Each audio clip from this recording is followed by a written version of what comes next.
Ayan, di ba, ito po yung nakasampak niya. Tapos na. So, original yung tao. So, ito yung pick. Tapos yung pisa dito. Manipis na dito. Tapos yung shape na isa ko dito. Tapos wala dito. Ayan guys, no, i-compare lang natin yung fake, yung replica, at saka yung genuine parts. Ayan. So yung genuine parts, makikita nyo is kakaiba siya, makapal. Ayan. Tapos yung shape niya is kakaiba talaga. Tapos meron siyang ganito. Ayan. Yung kabitan ng tornilyo dun sa mismong engine guard ata sa may mga PMS. So ito naman yung replica. Mapapansin nyo sa ano pa lang manipis na manipis na.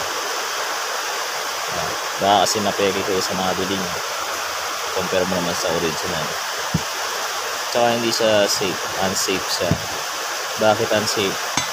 Kasi possible na dahil manipis yung bakal niya, dito siya malagi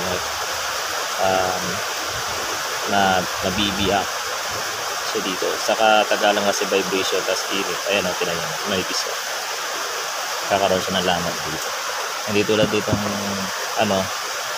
genuine parts na makapal. Kahit anong gawin mo dyan, maliban kung talagang sisirain mo, doon pa lang siya magkakaroon ng lamat dito. Yan yung pinagkaiba ng fake saka sa original. Tapos yung bilog niya, tapos yung pinaka-shape niya ay kakaiba ba. Kasi nyo.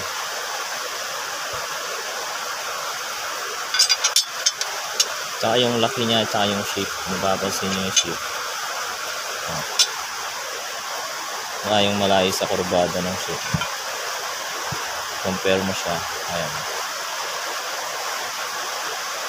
Tapos yung niya,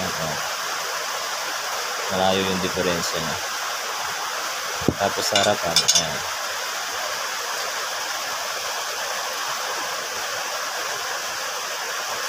Ayan.